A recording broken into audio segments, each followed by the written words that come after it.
Irmãos, por gentileza, abram as suas Bíblias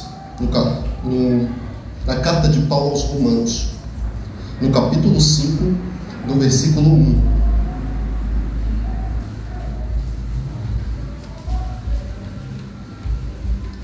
Carta de Paulo aos Romanos, capítulo 5, versículo 1. Somente esse versículo a gente vai trabalhar.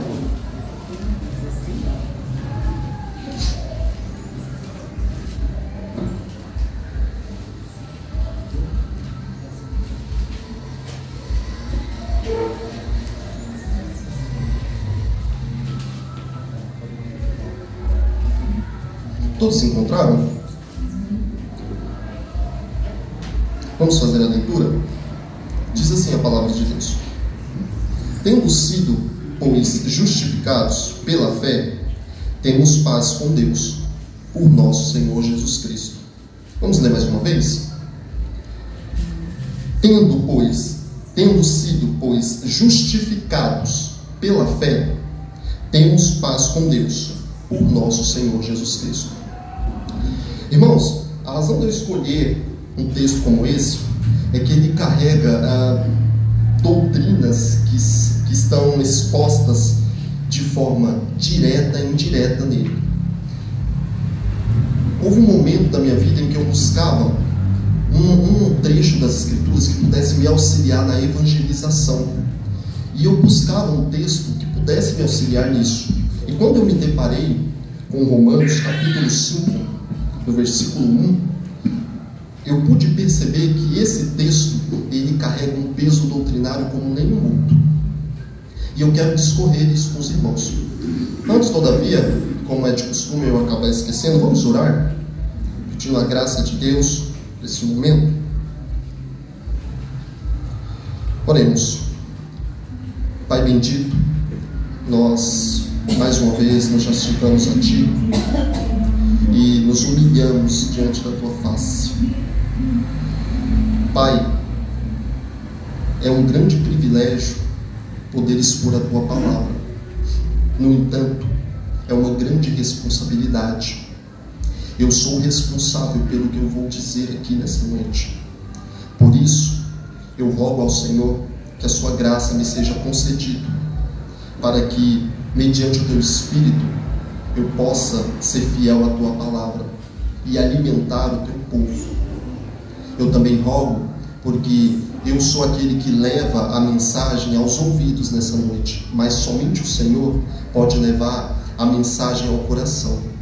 Que ninguém fique indiferente à Tua palavra, mas que a graça do Senhor abunde de tal maneira, trazendo luz, trazendo conhecimento, compreensão e salvação, mediante o Evangelho de Jesus Cristo. Acima de tudo, que o Senhor receba a glória que lhe é devida, e que nós, o Teu povo, sejamos conformados à imagem do Teu Filho bendito. Assim eu oro no precioso nome de Jesus. Amém. Como eu havia dito, irmãos, um texto como esse, nesse objetivo de buscar um intento evangelístico, eu pude perceber que esse texto, ele de uma forma direta e indiretamente carrega um peso doutrinário. Um texto como esse vai nos mostrar elementos da fé que são substanciais. E quando eu digo substancial, eu quero dizer algo indispensável à fé. Indispensável à fé cristã, pela qual o homem não pode adquirir o favor de Deus sem alguns elementos que a gente vai discorrer aqui. Pois bem, vamos à introdução. Vamos entender o que o apóstolo, o que estava acontecendo aqui brevemente. Vou tentar ser o mais rápido possível. Irmãos, provavelmente Paulo, ele está localizado na cidade de Corinto, no porto de Cencreia. Ele está prestes a fazer uma viagem para Jerusalém, para a igreja, principalmente para levar o dinheiro que ele arrecadou na região da Macedônia e da Acaia. Ele tinha um objetivo de levar o dinheiro para os crentes pobres daquela cidade. Esse era o objetivo dele, e os irmãos depois podem ver isso no capítulo 15, a partir do verso 30. E ele está então prestes a viajar. E nesse inteirinho, para fazer essa viagem, Paulo vai discorrer a carta aos Romanos. E ele escreve essa carta para os Romanos. E ele faz essa entrega por meio de uma irmã chamada Febe. E essa é a ocasião que está ocorrendo quando ele escreve essa carta. Ele está prestes a ir para Jerusalém, levar esses donativos, essa oferta que ele coletou. E então ele vai discorrer na carta aos Romanos. E ele vai expressar o propósito dele ao escrever essa carta. Como eu já havia dito lá no capítulo 15, um dos propósitos de Paulo era fazer com que os romanos, Roma, a igreja de Roma, fosse um ponto de apoio para que ele pudesse ir à Espanha. Ele vai discorrer lá no capítulo 15 que ele já pregou ali na parte oriental, na bacia do Mediterrâneo, na parte oriental. E agora o projeto dele é ir para o ocidente. Ele quer ir agora à Espanha, pregar o evangelho lá. E o propósito dele era fazer com que Roma ali fosse um ponto de apoio para que ele pudesse seguir até a Espanha. Imagine Jerusalém em um ponto, Roma no meio entre Jerusalém e a Espanha. E ele gostaria de que os romanos fossem, que os crentes da igreja de Roma fossem um ponto de apoio. Outra razão pela qual Paulo escreve aos romanos é que ele ama essa igreja. E embora ele não tenha fundado essa igreja, ele se declara como um apóstolo dos gentios. Ele se vê nessa obrigação de levar o evangelho aos gentios. Então ele é movido de amor, ele pretende, indo a Roma, ser abençoado com a companhia dos irmãos localizados em Roma. E ser também uma bênção para eles. Então, esses são dois propósitos que a gente pode ver isso de maneira muito clara e objetiva na carta. No entanto, irmãos, não sei se os irmãos notaram que a carta, apesar de revelar esse propósito, ela é muito mais robusta. A gente olha na carta aos Romanos um peso teológico, tamanho, doutrinas que são substanciais à nossa fé. Isso nos faz perguntar, será que era só esse o motivo de Paulo ao escrever aos Romanos? É bem possível que exista de uma forma, mesmo que indiretamente, avaliando outros capítulos das Escrituras, que Paulo também tinha uma preocupação com que a igreja de Roma tivesse uma compreensão adequada do Evangelho. Isso é algo muito claro. Quando a gente discorre Romanos no capítulo 1, 2, 3, 4 e 5, a gente vê isso de maneira muito clara. E depois nos capítulos 6, 7 e 8, isso é algo muito claro. Paulo deseja que essa igreja tenha uma compreensão correta do Evangelho. Nós não sabemos ao certo os motivos. Nós temos aqui talvez umas inferências do que poderiam ser essa razão. Uma delas é que a igreja era composta de gentios e judeus. E provavelmente estava havendo atrito entre os irmãos daquela igreja.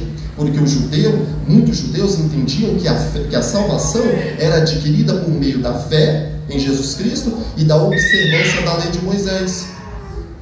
Enquanto os gentios, nem tanto. Embora era possível que alguns gentios também entendessem dessa forma. Outra razão é que Paulo também vai dizer lá no capítulo 15 de Romanos que ele está prestes a ir nessa igreja e lá ele pode correr perigo. Ele fala que os judeus podem ameaçá-lo. Talvez ele pode não voltar com vida. Pensando talvez nisso, ele escreve toda a carta aos Romanos pensando que se porventura ele não conseguisse ir à Espanha, a igreja de Roma poderia fazer no lugar dele, se caso ele não conseguisse retornar de Jerusalém. Mais uma era que onde Paulo estabelecia a sua base missionária, ele sempre tinha um problema dos judaizantes, de falsos profetas que tentavam atrapalhá-lo, que tentavam incutir que a salvação era mediante a fé em Jesus e a observância da lei de Moisés. Então Paulo, talvez se adiantando, escreve toda essa carta de Romanos. O motivo certo, de maneira objetiva no texto, talvez nós não encontramos. Mas uma coisa é certa, que Paulo gostaria que a igreja de Roma tivesse uma compreensão correta do Evangelho. E assim como Paulo, essa também tem que ser a preocupação de todo pregador, de toda pessoa preocupada em fazer o reino de Deus avançar. Essa deve ser a preocupação de qualquer ministro do Evangelho. E essa também é a minha preocupação nessa noite. Embora eu não tenha dúvidas que a pregação do Evangelho aqui é pregada, é o nosso dever reafirmá-la. Nós não podemos esquecer dessas coisas. Então, dado o contexto, uma coisa é importante, irmãos. Antes da gente entrar no texto propriamente dito, para que o texto de Romanos capítulo 5, verso 1 fique mais claro, é importante a gente entender o que Paulo fez no capítulo 1, 2, 3 e 4. Vou ser bem rápido. No capítulo 1 até o capítulo 3, verso 20, Paulo enfatiza que tanto os judeus como os gentios estão encerrados debaixo do pecado e da justa condenação divina. Paulo aqui, do 1 ao 3, até o versículo 20, vai discorrer deste grande problema, vai mostrar que toda a raça humana está encerrada no pecado, que todo homem, por causa de Adão, está encerrado nessa culpa, está encerrada nessa condição. Ele é pecador e ele é passivo da ira de Deus. Paulo aqui está apresentando um problema, um grande problema.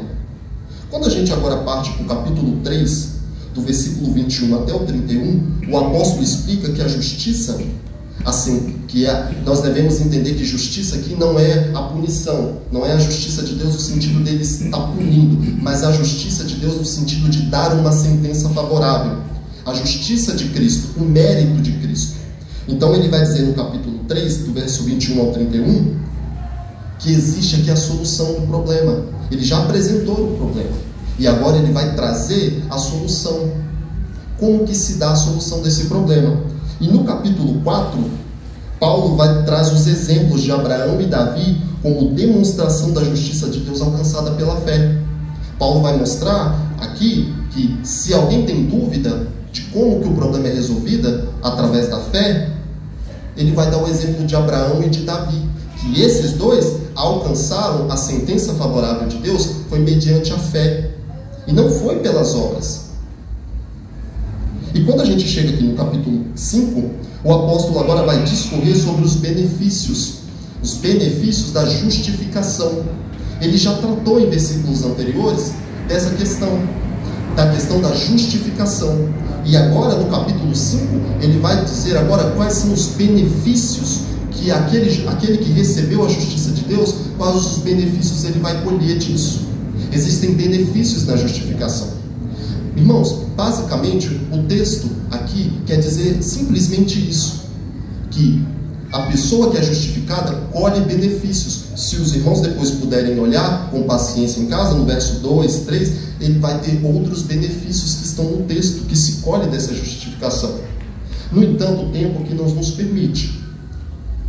Mas basicamente é isso. No entanto, se os irmãos olharem junto comigo, os irmãos vão perceber que existem palavras aí, palavras-chaves, palavras que podem nos remeter a doutrinas que são substanciais à fé, que não podem, como eu já disse antes, não podem ser ignoradas. E eu quero, junto com os irmãos, pegar esses elementos, essas palavras, e trabalhar essas palavras com os irmãos.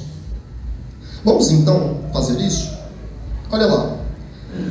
Tendo sido, pois, justificados. Olha a palavrinha aí, justificados. Paulo aqui já está presumindo que essas pessoas que ele está falando, elas já estão nessa condição de ser justificado.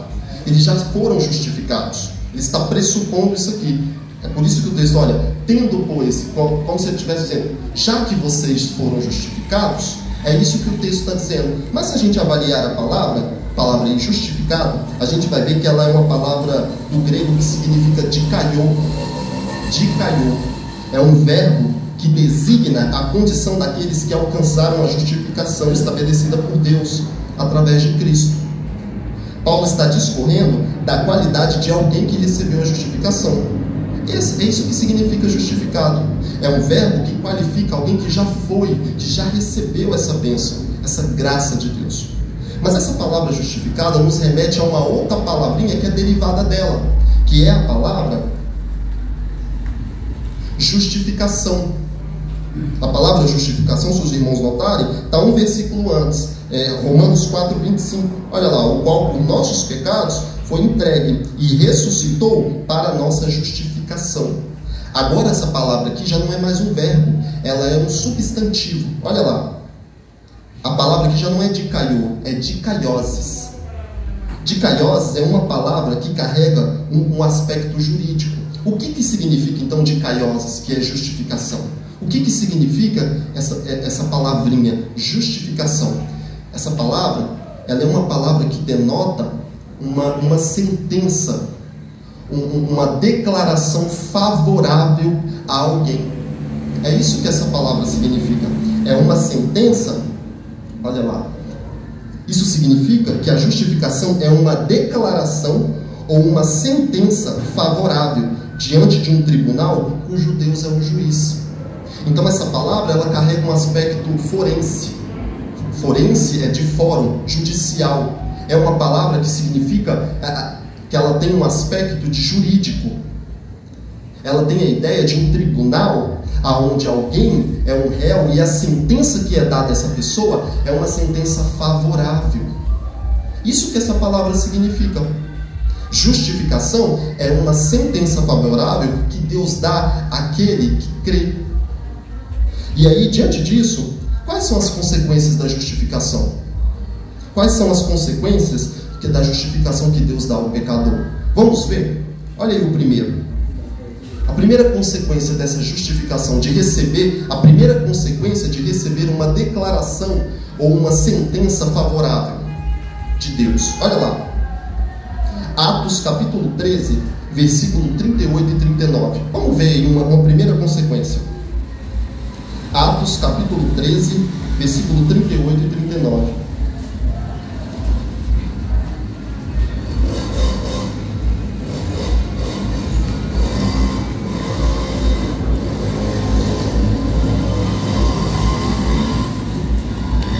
A pregação de Paulo, ele está em Antioquia da Pisídia e ele está indo à sinagoga e lá é dada a oportunidade para ele falar e ele vai discorrer no Antigo Testamento até chegar na pessoa de Jesus. Olha o que ele diz, ó. Seja-vos, pois, notório, homens e irmãos, que por este se vos anuncia a remissão dos pecados. E de tudo o que pela lei de Moisés não pudeste ser justificados, por ele é justificado todo aquele que crer. Olha lá, qual é uma das consequências que alguém recebe na justificação? É a remissão dos pecados.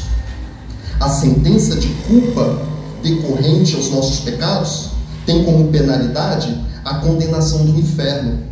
Deus lança o culpado nas profundezas do inferno. No entanto, quando alguém é justificado, essa penalidade, essa culpa e essa penalidade é cancelada. Quando alguém recebe uma sentença, e a gente vai entender depois, desdobrar nessa palavrinha, vamos chegar no clímax dela, mas a gente entende que uma das consequências aqui da justificação é ter a remissão dos pecados. Paulo já discorreu no capítulo 1 até o capítulo 3 que todos os seres humanos estão encerrados debaixo do pecado. E por estarem encerrados debaixo do pecado, eles são passíveis da ira de Deus. Romanos capítulo 1, versículo 18 vai dizer que a ira de Deus se revela do céu contra toda impiedade e perversão dos homens. Outro versículo conhecido, Romanos 3, 23, vai dizer que todos pecaram e estão destituídos da glória de Deus. E quando alguém aqui então é justificado, essa sentença, essa culpa e essa penalidade, ela é cancelada. Significa que o pecador justificado, ele não mais tem que se preocupar com o problema da condenação. O inferno não é mais o seu lugar, porque ele recebeu uma declaração, uma sentença favorável a ele, da parte de Deus. Essa aqui é uma das consequências. Vamos ver mais uma? Olha lá. A segunda consequência. A justiça, ou também pode ser conhecido como mérito de Cristo, é imputada à nossa conta, de maneira que somos restaurados ao favor de Deus. Olha lá, no mesmo texto de Romanos 5:1, olha lá o que vai dizer, ó. Tendo sido, pois, justificados pela fé, olha o termo, temos paz com Deus. Além da culpa ser cancelada, algo acontece quando alguém é justificado diante de Deus, quando Deus o declara justo, quando Deus dá uma sentença favorável a ele. Essa palavra, temos paz com Deus, é uma palavra que remonta da doutrina da reconciliação. O pecador que foi justificado, a condição dele é tamanha que essa culpa não é somente cancelada, mas ele agora, o relacionamento com Deus que estava separado, é mudado. ela é mudada. Essa distância, esse abismo que existe na reconciliação é mudada. A reconciliação são duas partes que são inimigas, que estão uma oposta à outra. E quando há reconciliação, existe aqui um aperto de mão. Alguém que é justificado, ele é reconciliado com Deus. E essa reconciliação é maravilhosa. Só que antes de nós entendermos alguns desdobramentos da reconciliação, vamos ver o que é a antítese dessa palavrinha aqui? Temos paz com Deus. Qual que é a antítese disso? Qual que é a coisa, o que é contrário? Irmãos, percebam que Paulo está dizendo que os que foram justificados estão numa nova condição de paz com Deus. Então nós já entendemos que a justificação promove isso, a reconciliação. E quem não foi reconciliado? Quem não foi justificado? Quem ainda não recebeu uma declaração favorável de Deus? Qual é a condição dessa pessoa? O que acontece com essa pessoa? Vamos ver um pouquinho? Olha lá. Se você não for justificado, Deus não está em paz com você. Antes, Ele é o seu inimigo. E o que é? E aí a gente notou que Deus é o inimigo daqueles que não foram justificados. E o que é então ser inimigo? E qual é a consequência de ser um inimigo de Deus? Vamos discorrer um pouquinho brevemente? Olha lá. O que é ser inimigo de Deus? Tiago capítulo 4, no versículo 4.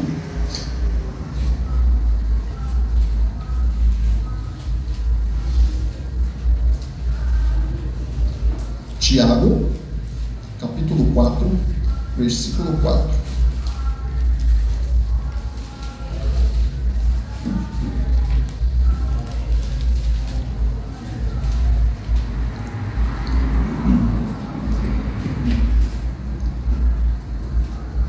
Olha lá o que está escrito: adúlteros e adúlteras, não sabeis vós que a amizade do mundo é inimizade contra Deus?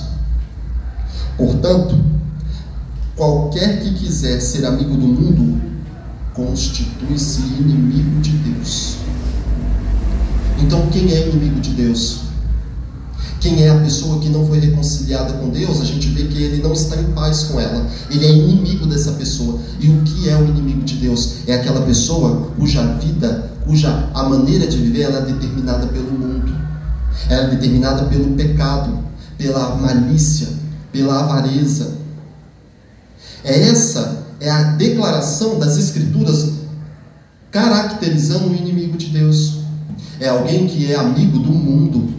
A vida dessa pessoa é marcada não é pela palavra de Deus, não é pela uma vida em subserviência a Cristo. Ela é marcada pelo pecado. E o texto de Tiago vai dizer claramente: qualquer pessoa que quiser viver nessa condição se constitui um inimigo de Deus. Qual é a linguagem que as Escrituras vai utilizar com seus inimigos? Como é que Deus trata com eles? É uma linguagem muito dura, irmãos, mas é uma linguagem verdadeira e que não pode ser negligenciada. É muito pregado por aí afora um Deus cor-de-rosa, um Deus que não tem ira, o Deus da Cinderela, como dizem, o Deus da Cinderela, um Deus que é indiferente com o pecado. Se os irmãos puderem, junto comigo, abrir Deuteronômio. Olha, irmãos, que linguagem pesada de Deuteronômio, capítulo 32. Volta bastante aí. Deuteronômio, capítulo 32, versículo 40 ao 42. Notem, irmãos, olha lá. Porque levantarei a minha mão aos céus e direi: eu vivo para sempre. Se eu afiar a minha espada reluzente, se a minha mão travar juízo, retribuirei vingança sobre os meus adversários e recompensarei aos que me odeiam. Embriagarei as minhas setas de sangue E a minha espada comerá carne do sangue dos mortos e dos prisioneiros. Desde a cabeça haverá vinganças do inimigo. Olha que linguagem pesada, irmãos. Olha como Deus trata com seus inimigos. É uma linguagem dura, mas uma linguagem real. Isso surge uma pergunta: você tem convicção de que foi reconciliado com Deus? Você está num novo relacionamento de paz com Deus, mediante a sentença favorável que Ele deu a você na justificação? Você foi justificado? Você foi reconciliado? Cada um de nós devemos pensar e ter convicção se realmente estamos na fé. Porque se nós ainda vivemos uma vida, a mesma vida que tínhamos antes de estarmos aqui, eu tenho que você ainda está em mais lençóis. A sua situação é terrível. A sua situação é perigosa. A ira de Deus ainda está sobre a sua cabeça. O ódio divino recairá. Deus esmagará a sua cabeça. É uma linguagem dura, mas é assim que Deus tratará com seus inimigos. Portanto, se você ainda não foi reconciliado, você precisa, porque a sua situação ainda é de destruição. A ira de Deus ainda recai sobre a sua cabeça. Essa é a antítese de paz com Deus. Isso aqui, eu falei isso para que a gente pudesse entender o contrário de ter paz com Deus. É estar em guerra com Ele. Nós vivemos em uma sociedade que está aquém da revelação bíblica e considera que seu estado depravado, que Deus está de bem com elas. Alguém já viu aquelas pessoas que dizem: olha, eu não sou crente, mas eu tenho Deus no meu coração. Olha, eu considero Deus me ama. Enquanto a vida dessa pessoa é lambuzada no pecado. É uma vida suja, uma palavra até mais dura, uma palavra pútrida dos seus pecados. Deus está contra essas pessoas. Isaías 59:2 vai dizer que são os vossos pecados que fazem separação entre mim e ti. Essas pessoas não desfrutam de um relacionamento pacífico com Deus. Elas não desfrutam desse privilégio. Deus está distante dela e ao mesmo tempo Ele está perto com a sua ira sobre a cabeça dessas pessoas. É necessário que cada um aqui avalie se realmente está na fé. Porque se você ainda não está, a sua situação é crítica. Vamos discorrer agora, vamos voltar. Olha lá na palavra em Romanos capítulo 5.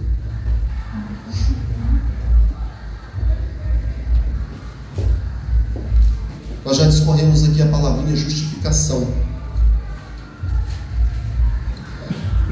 E aí a gente tem o pela fé. É outro elemento. Só que a gente não vai falar dele agora. A gente vai pular. A gente vai para o temos paz com Deus, que era o que a gente estava falando. A gente já disse que a reconciliação é a mudança do relacionamento que o pecador tem com Deus. Ele tinha uma relação de inimizade e agora ele é reconciliado, ele se torna amigo de Deus. E olha lá, é uma reconciliação. Essa reconciliação ela é objetiva. O que significa isso? Isso quer dizer que Deus não é mais seu inimigo, nem está irado com você. Antes, se torna seu amigo e tem boa vontade com aquele que foi justificado. A reconciliação é como se fosse um tratado de paz, irmãos. Imaginem Deus em uma mesa, a título de ilustração, imagine Deus em uma mesa, e onde tem toda a raça humana de um lado e Deus do outro. E Deus pegasse um tratado e dissesse assim: olha, todos vocês são minhas criaturas e se tornaram rebeldes, vivendo em seus próprios pecados. Vocês agora são passíveis da minha ira. Eu sou inimigo de vocês. E quando vocês vivem nos seus pecados, vocês são também os meus inimigos. Porque não foi para isso que eu criei vocês.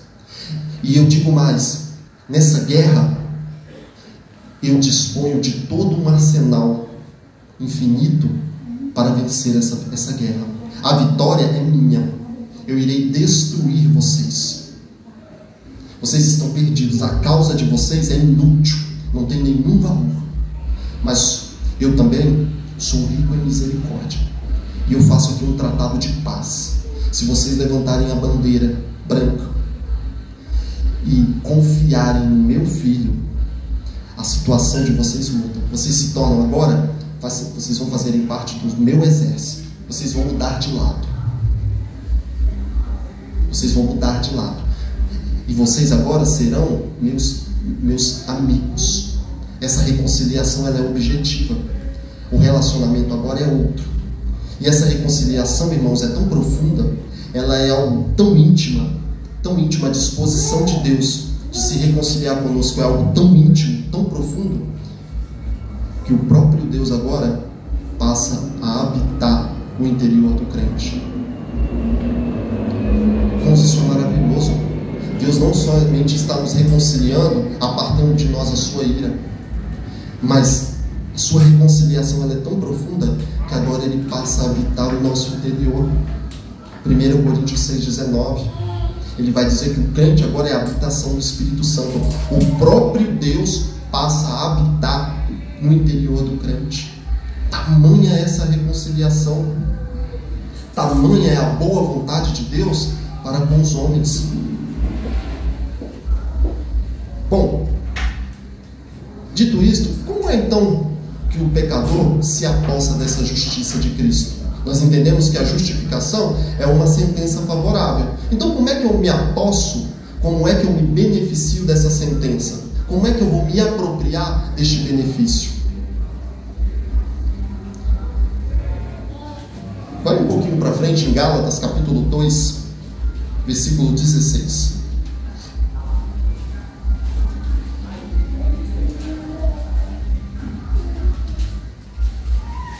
Gálatas capítulo 2, versículo 16.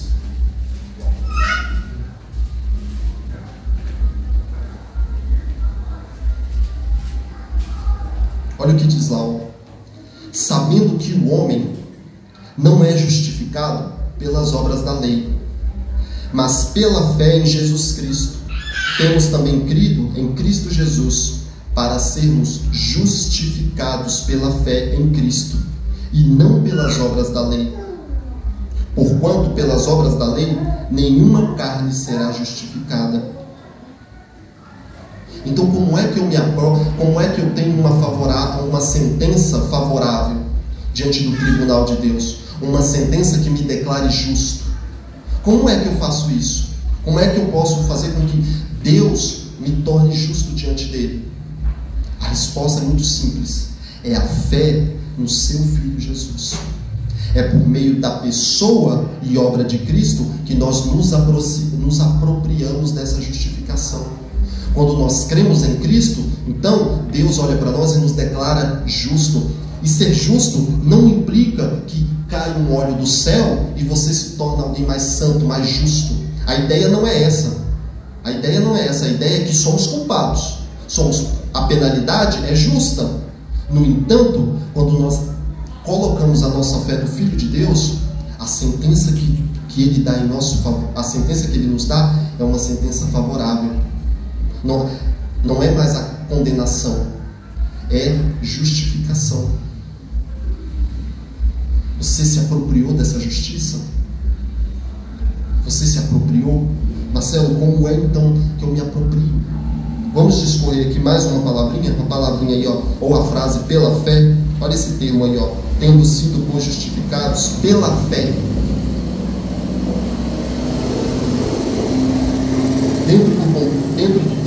Dentro do contexto, Paulo discorre que a fé é um elemento da doutrina da justificação, pressupondo que os que foram justificados o foram por meio da fé. Irmãos, nós precisamos aqui, nesse texto, entender qual é o propósito da fé.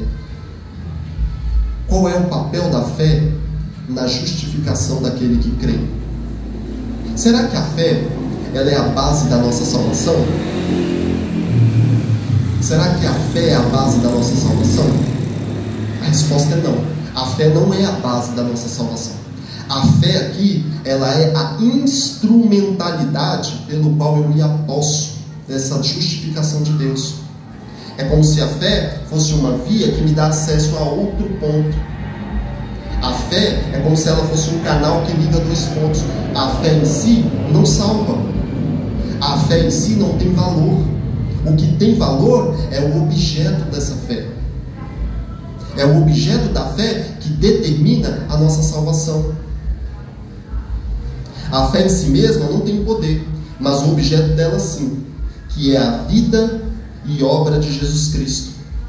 Gálatas 2,16, como já foi lido anteriormente. Se os irmãos notarem em Gálatas 2,16, o Paulo vai dizer isso mais de uma vez. É pela fé em Cristo Jesus. Não é uma fé vaga, não é uma fé em Buda, não é a fé em Maomé, não é a fé na Igreja Batista Reformada Cristo Vive, não é a fé no pastor. Não, a fé, ela tem um objeto, e um objeto claro e específico. Não pode ser qualquer objeto dessa fé. O objeto dessa fé, o alvo dessa fé, é a pessoa e obra de Cristo. É isso que torna com que a fé se torne aqui, nesse caso, a fé aqui, ela é um instrumento pelo qual eu me aposto dessa bênção. A fé em si não me salva, mas ela é o braço que estende para receber o presente, é a mão que estende para receber o presente. Nós precisamos entender isso, irmãos, porque a palavra fé, ela é muito mal entendida. Fé é confundida com presunção. A fé salvadora é a obra de Cristo, e a gente pode se delongar um pouco. Agora, a fé na vida cristã. Vamos dar um exemplo? Imagine que alguém, na verdade eu conheço um exemplo de uma mulher que disse a uma família cujo parente estava à beira da morte, e ela afirmou categoricamente que essa pessoa seria curada.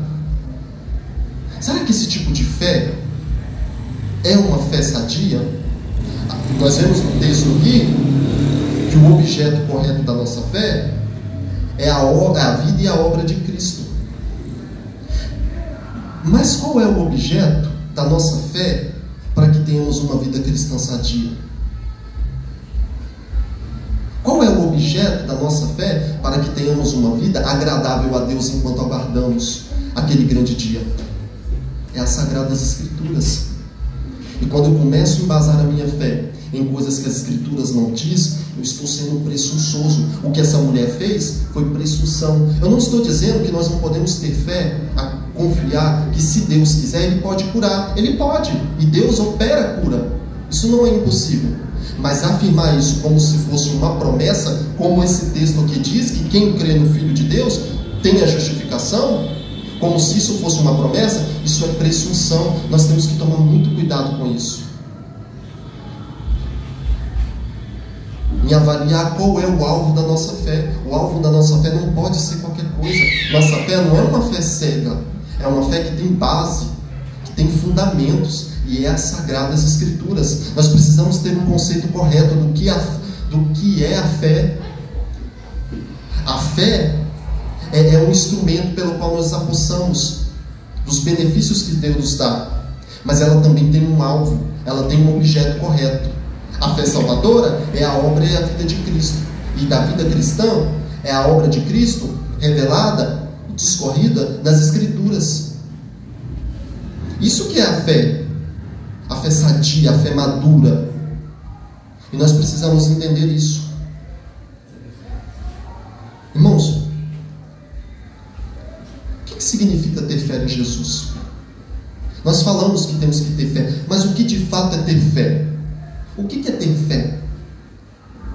Ter fé é confiar que através de Jesus e da obra que Ele realizou na cruz é verdadeira e suficiente para me conceder a justiça de Deus. Então, o que é a fé salvadora aqui? É quando eu confio em meu íntimo que eu sou um grande pecador, como textos anteriores de Romanos já afirmou. Eu estou convicto de que essa é a minha condição, e que eu sou passivo da ira de Deus. A verdadeira fé é assim: ele confia que o que Cristo realizou na cruz do Calvário, e somente isso, nada mais, é unicamente suficiente e verdadeiro para me conceder, a justiça de Deus. Isso é ter fé. Se você tem dúvida do que é ter fé, fé é isso, é você lançar a sua confiança na obra de Cristo realizada na cruz do Calvário. Se você tinha essa dificuldade, agora você entende. Lance a sua confiança na obra redentora que Jesus operou na cruz. Lance a sua confiança como uma criança que pula de uma altura ao braço dos pais confiadamente. Lancem a sua confiança na pessoa de Jesus. Se você fizer isso com sinceridade, esteja certo que você foi neste momento justificado. Irmãos, a isso surge uma outra pergunta: por que fé e não obras? Marcelo, por que não fé por que fé e não fé e obras? Por que eu não posso ter boas obras para que eu seja justificado? Será que eu não posso fazer alguma coisinha para agregar essa justiça?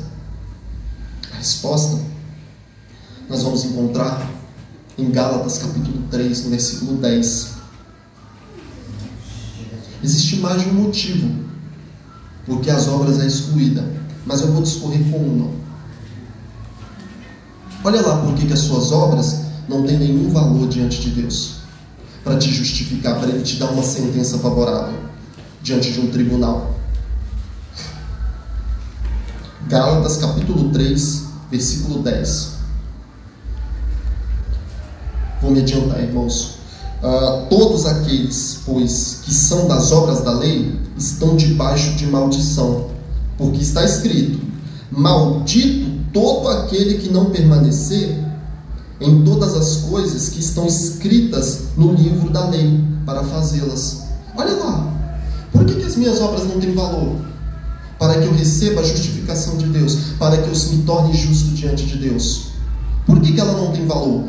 Porque as demandas divinas, no que diz respeito às obras, precisam ser obras perfeitas.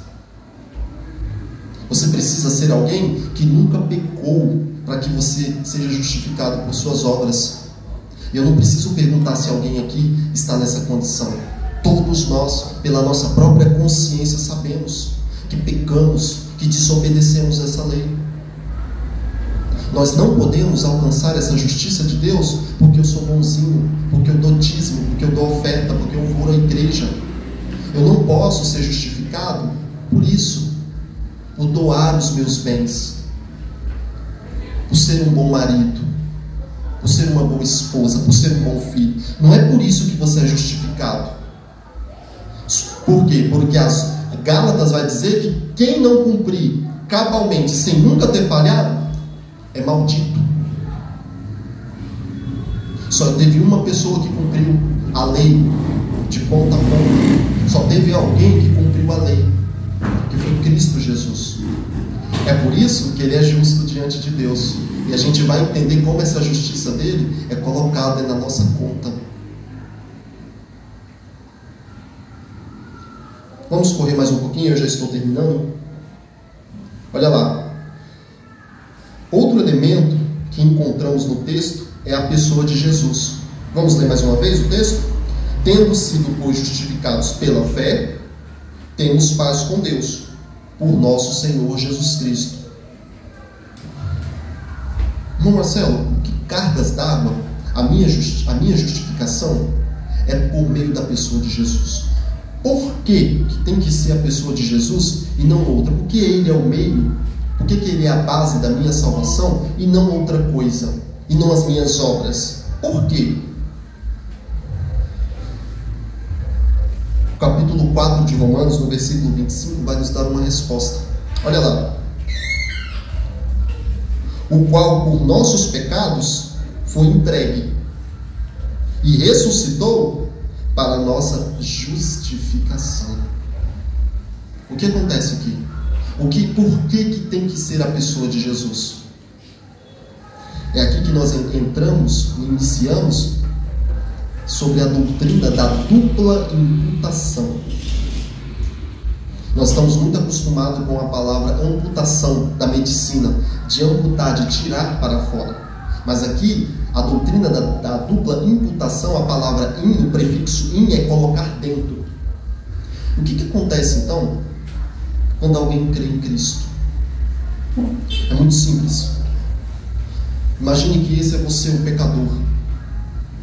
A sentença que você merece é de culpa e condenação.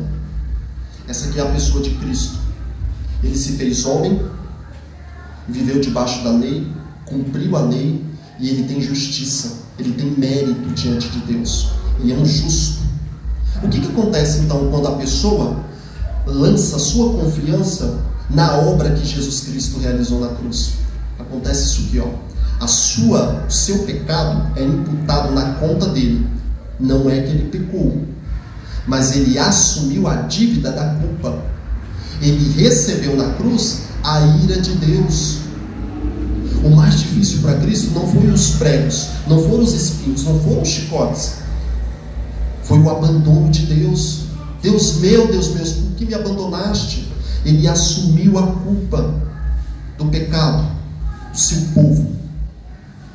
E fazendo isso, ele recebe, sendo creditado o nosso pecado, na conta dele, ele recebe a justa punição de Deus. Não porque ele pecou, mas por assumir essa dívida. Isso acontece. E quando o pecador justificado, quando o pecador crê, a justiça de Cristo é imputada na sua conta. É por isso que Deus dá uma sentença favorável a você, porque Ele olha para você e Ele não vê o seu mérito, a sua justiça própria. É impossível, mas Ele vê a justiça de Cristo em você. É por isso que a sentença é justo. É porque a justiça dele é imputada na sua conta. Deus olha para você e não vê a condenação, porque ela já foi aplicada a Cristo, mas vê a justiça do Filho de Deus imputada em sua conta. É por isso que a justificação é pela fé, não é pelos seus méritos. Cristo é justo diante de Deus. A sua vida de obediência adquiriu justiça, e a sua morte assumiu essa culpa, de maneira que foi trocado. É por isso que a sua fé só pode estar baseada na pessoa e obra de Jesus Cristo. É por isso que eu preciso lançar a minha fé nele e não em outro, e somente nele, porque foi ele o único, o Deus homem, que cumpriu a lei e é justo, e ele transfere essa justiça ela é imputada na sua conta, e Deus te declara justo. Se tinha alguma dúvida, você agora pode entender o que acontece quando Deus salva um pecador, ou parte disso. Você consegue entender como é que Deus operou para te salvar. Ele te levou a reconhecer a sua condição, e depois lançou a culpa, a sentença em Cristo, e a justiça dele imputou em sua conta. Você precisa se apossar dessa bênção, dessa graça. É gratuito, é pela fé, não é pelas obras. Quem crê no Senhor Jesus será justificado. E quando chegar aquele dia, a sentença você já pode desfrutar dela agora. Você sabe qual é a sentença que Deus vai dar ao teu respeito. Se você crê, a sentença será favorável. Creia no Evangelho. Eu concluo assim. Nossa conclusão deve ser uma explicação do significado objetivo de Romanos 5:1. Isto é, aqueles que foram justificados, que receberam a remissão dos pecados e a reconciliação com Deus, o foram por meio da instrumentalidade da fé, que proporciona a apropriação da justiça de Cristo. Esse veredito, que é a justificação, proporciona paz com Deus. Deus não anda mais irado com aquele que foi justificado. Antes, está em um relacionamento de amor e amizade perpétuo.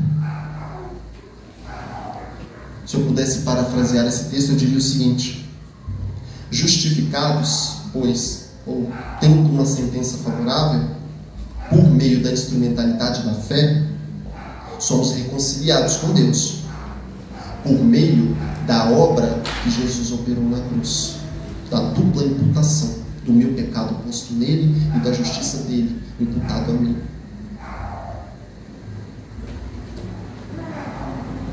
Nós precisamos avaliar a nós mesmos e ter convicção se realmente nós somos salvos. A justificação a gente já discorreu aqui. Você foi justificado? Se você não foi, se aproprie disso pela fé em Cristo Jesus. Que Deus nos abençoe.